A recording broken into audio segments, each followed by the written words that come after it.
Okay, let's start case study number 12। ठीक है, case scenario अपना 12 अपन करते हैं अब। और वापस से हम डायरेक्ट क्वेश्चंस करेंगे, केस स्टडी नहीं पढ़ेंगे। केस स्टडी का रेफरेंस तभी लेंगे जब किसी क्वेश्चन में इंपॉर्टेंट होगा, कोई एमसीक्यू अपना इंपॉर्टेंट होगा। ठीक है। As per chartered accountant act 1949 under which clause CA Tarun is liable for misconduct. अच्छा, अब इसके लिए तो केस स्टडी पढ़नी पड़ेगी, पूरी पढ़नी पड़ेगी क्या? नहीं, जहाँ पे सीए तरुण तरन का रेफरेंस है वही से पढ़ेंगे बस सीधे। ठीक है, तो ऊपर आओ ऊपर आओ। Partnership having CA Manik and Taran. ठीक है, पार्टनर है। ठीक है, ये जाइलो वाइलो जो भी है, इंटरनल ऑडिटर। फिर सीए मानिक यहाँ पे दे रखा है, सीए तरन यहाँ पे दे रखा है। CA Taran provided management consultancy and other services to its clients. Okay, कोई दिक्कत वाली बात नहीं है, दे सकता है। CA Taran was also awarded best speaker of the year as credited from the institute। बहुत बढ़िया बात है, सबसे अच्छा स्पीकर है, उसका अवार्ड मिला है, और क्या चाहिए। Later on, C.A. Taran posted his framed photograph on his website, wherein he was receiving the said award from the institute। भाई साहब, उसने क्या किया है, अपनी जो वेबसाइट थी वहां पर फोटो डाल दिया है, वो भी फ्रेम्ड फोटोग्राफ। ठीक है, तो ये एक तरीके का एक सॉलिसिटेशन बोलते हैं ना, कि क्लाइंट चुराते हैं। अब फोटो देख के लोग बाग देखेंगे ना कि यार ये बंदा तो बहुत तगड़ा बंदा है, इसके पास जाएंगे, इसी से अपने रिटर्न वगैरह फाइल करेंगे, इसी से ऑडिट करवाएंगे। तो ये इनडायरेक्टली सॉलिसिटेशन हो गया। तो सिक्स एक्चुअली सॉलिसिटेशन के लिए होता है, क्लॉज 6। अगर आपको याद है या नहीं है, मैं बता देता हूँ। क्लॉज 6 सॉलिसिटेशन के लिए होता है। और जो अपना क्लॉज 7 होता है, क्लॉज 6 अपना आंसर है ना, ए अपना आंसर है, ये ध्यान रखना। क्लॉज 7 जो होता है, मैं इसको दूसरे कलर से हाईलाइट कर देता हूँ। क्लोज 7 होता है एडवर्टीजमेंट के लिए। अगर अपन एडवर्टीजमेंट कर रहे हैं तो हम गिल्टी पाए जाते हैं। फिर जो क्लोज 8 होता है, क्लोज 8 किसके लिए होता है, कि हम जब वर्क कर रहे होते हैं और कब न्यू असाइनमेंट अपन लेते हैं तो हमको प्रीवियस ऑडिटर से बात करनी रहती है। तो हम बिना प्रीवियस ऑडिटर से बात किए कोई भी ऑडिट असाइनमेंट नहीं ले सकते। ठीक है। और क्लोज जो 9 होता है अपना, वो होता है कंपनीज एक्ट 2030 के सेक्शन नंबर 139 और 140 का कंप्लाई किया है कि नहीं किया है। अब सेक्शन 139 क्या होता है और 140 क्या होता है? सेक्शन 139 होता है अपॉइंटमेंट ऑफ ऑडिटर्स, और सेक्शन 140 होता है रिमूवल ऑफ ऑडिटर।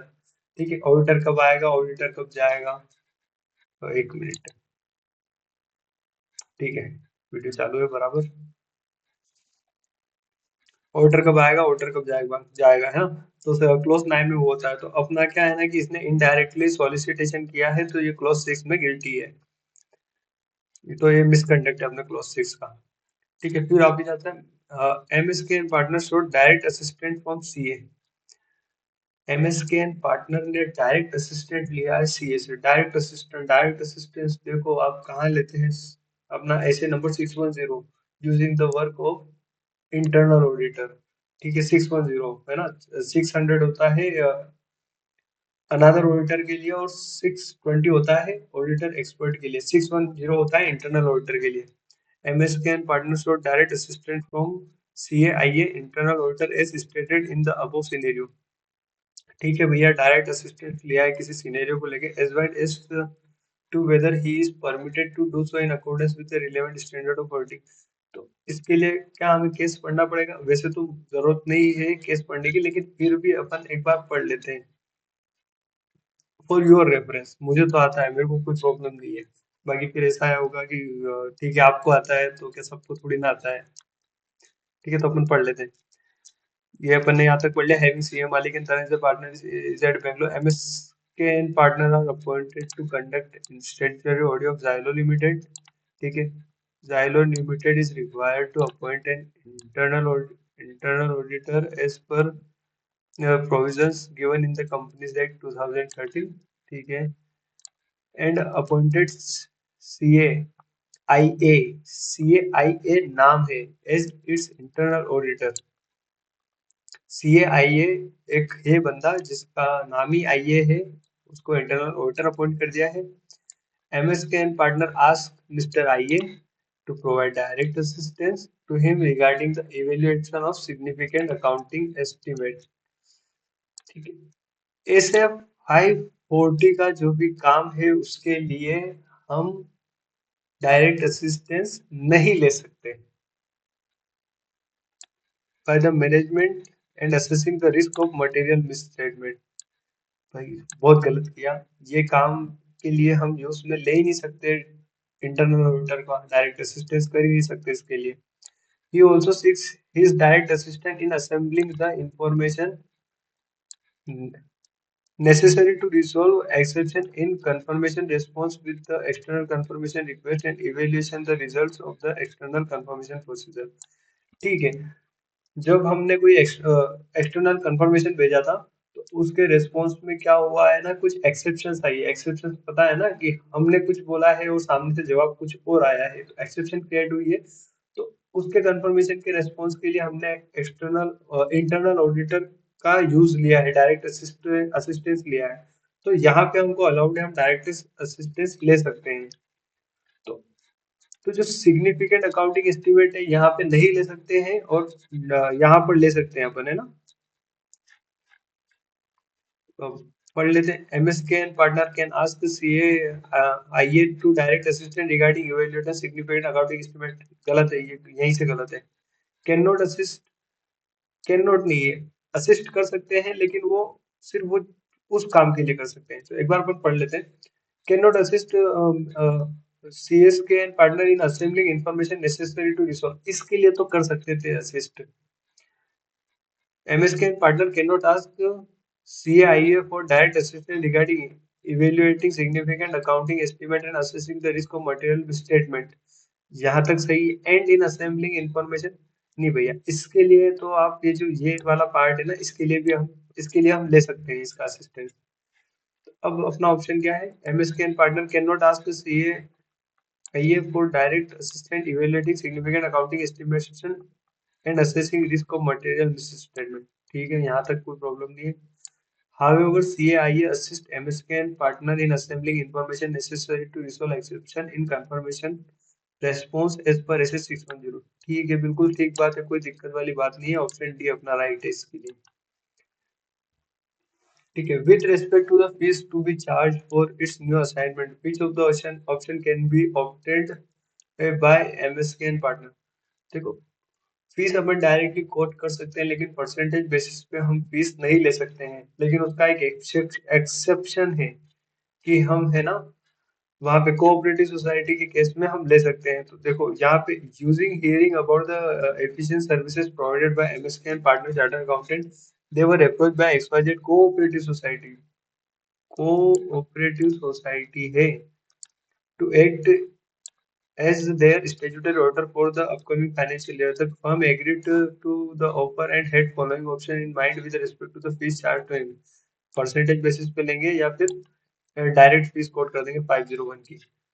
हमारे पास दोनों ऑप्शन अवेलेबल है। जब ये कोऑपरेटिव सोसाइटी का केस है तो हम दोनों बेसिस पे ले सकते हैं फीस। तो अपना आंसर डी हो जाएगा, आइदर वन और टू, इन दोनों में से कोई भी एक।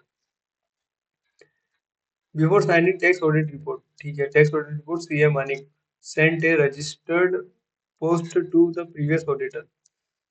सीए मानिक ने रजिस्टर्ड पोस्ट भेजा है प्रीवियस ऑडिटर का और ऑब्टेंड किया है पोस्टल एक्नॉलेजमेंट। ठीक है, this CA Manik will be guilty of professional misconduct. क्या सीए मनिक गिल्टी है प्रोफेशनल मिसकंडक्ट में? तो आओ चलो केस स्टडी में देखते हैं सीए मनिक ने एक्चुअल में किया क्या है, क्या रहेगा। CA Manik is accepted his appointment as a tax auditor of a firm under section 44AB of the income tax act। ठीक है, 44AB में अपन 60 ऑडिट कर सकते हैं, ये आपको पता है ना। तो सीए मनिक ने एक अपॉइंटमेंट एक्सेप्ट किया है टैक्स ऑडिट का under section 44AB income tax act का। ठीक है, and commence the tax audit within 2 days। भाई साहब, एक्सेप्ट किया और 2 दिन के अंदर टैक्स ऑडिट स्टार्ट कर दिए अपॉइंटमेंट से, है ना। Since the client was in hurry to file return of income before the due date।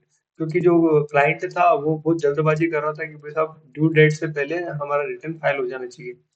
After commencing the audit, audit चालू करने के बाद CA Manik realise his mistake of accepting this audit. CA Manik को लगा है कि मैंने एक गलती कर दी है। कि इस ऑडिट को एक्सेप्ट करने से पहले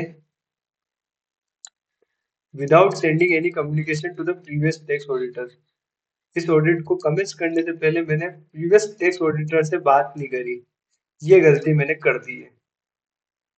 ठीक बात है। तो अगर ये गलती कर दी है तो अभी अपन ने पढ़ा था क्लोज 6, 7, 8। तो 6 तो होता है सॉलिसिट के लिए, 7 होता है एडवर्टीजमेंट के लिए और 8 होता है प्रीवियस ऑडिटर से बात करने के लिए। तो ये भाई साहब यहाँ पे गिल्टी है एट में। In order to rectify his mistake before signing the tax audit report he send registered for to the previous auditor and obtain the postal acknowledgement. कोई मतलब नहीं है, बाद में आपने भेजा उससे मतलब नहीं है, आपको पहले भेजना था। As per clause eight and part first and first schedule है ना, 811 ये 811 है ना।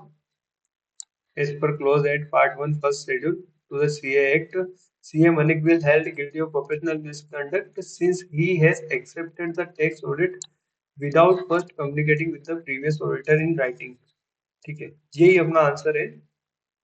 बाकी जो एक्सेप्शन दे रखी है कि बाद में हमने भेज दिया ये वो, कोई मतलब नहीं निकलता उसका।